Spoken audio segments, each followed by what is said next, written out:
ఏ రంగంలోనైనా ఉన్నత శిఖరాలను అధిరోహించాలంటే ఖచ్చితంగా చిన్నతనం నుంచే బలమైన పునాది అవసరమని మాజీ ఐపీఎస్ అధికారి లక్ష్మీనారాయణ అన్నారు. కరీంనగర్లో ఏర్పాటు చేసిన రెసోనెన్స్ ఫౌండేషన్ సెంటర్ను ఆయన ప్రారంభించారు. భవనం బలంగా ఉండాలంటే పునాది ఎంత ముఖ్యమో విద్యార్థుల కెరియర్కు ఫౌండేషన్ అంతే ముఖ్యమన్నారు.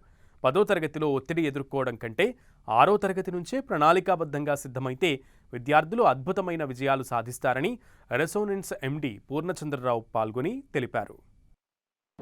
ఏదైతే రెసోనెన్స్ సంస్థ ఉందో కోటాలో మొదలైన ఈ సంస్థ మన హైదరాబాద్లోను మిగతా ప్రాంతాల్లోనూ విశిష్టమైన సేవలు అందిస్తూ ముఖ్యంగా మా మిత్రులు పూర్ణచంద్రరావు గారు అనేక మంది పిల్లలకి ఈ విధమైన పోటీ పరీక్షల్లో ఐఐటి కావచ్చు, నీట్ కావచ్చు, ఎప్సెట్ కావచ్చు, మిగతా అనేక పోటీ పరీక్షల్లో వారు విశిష్టమైన పిల్లలకు కావలసినటువంటి కోచింగ్ అది ఇస్తూ ఆయన ఏమన్నారంటే మొన్న కలిసినప్పుడు ఈ ఫౌండేషన్ అన్నది చాలా ముఖ్యం సార్.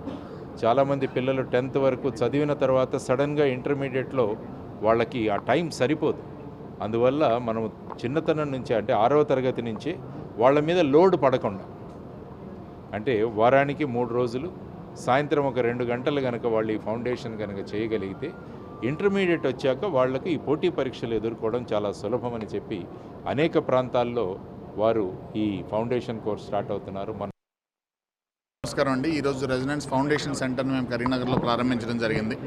సో దేశవ్యాప్తంగా గత 25 సంవత్సరాలుగా వివిధ ప్రాంతాల్లో మనం IIT JEE coaching, NEET coaching ఇవ్వడంతో పాటు తెలుగు రాష్ట్రాల్లో మన జూనియర్ కాలేజెస్ అండ్ స్కూల్స్ నిర్వహిస్తూ ఉన్నాము. కరీంనగర్ పట్టణంలో ఈరోజు మేము ఫౌండేషన్ సెంటర్ని ప్రారంభించడం జరిగింది. ఈ ఫౌండేషన్ సెంటర్ యొక్క ప్రధానమైన ఉద్దేశం ఏంటంటే 10th క్లాస్ తర్వాత ఇంటర్మీడియట్ స్థాయిలో చాలామంది విద్యార్థులు కూడా బేసిక్స్ కరెక్ట్గా లేక ఆర్ఎల్స్ కాంపిటేటివ్ ఎగ్జామ్ గురించి అవేర్నెస్ లేక ఇబ్బంది పడుతూ ఉంటారు. 2 ఇయర్స్లో సిలబస్ కవర్ చేయడానికి అన్ని రకాల స్ట్రీమ్లు, అది ఎంపీసీ అయినా, బైపీసీ అయినా, ఎంఈసీ అయినా అన్ని స్ట్రీమ్స్లో ఇబ్బంది పడుతూ ఉంటారు.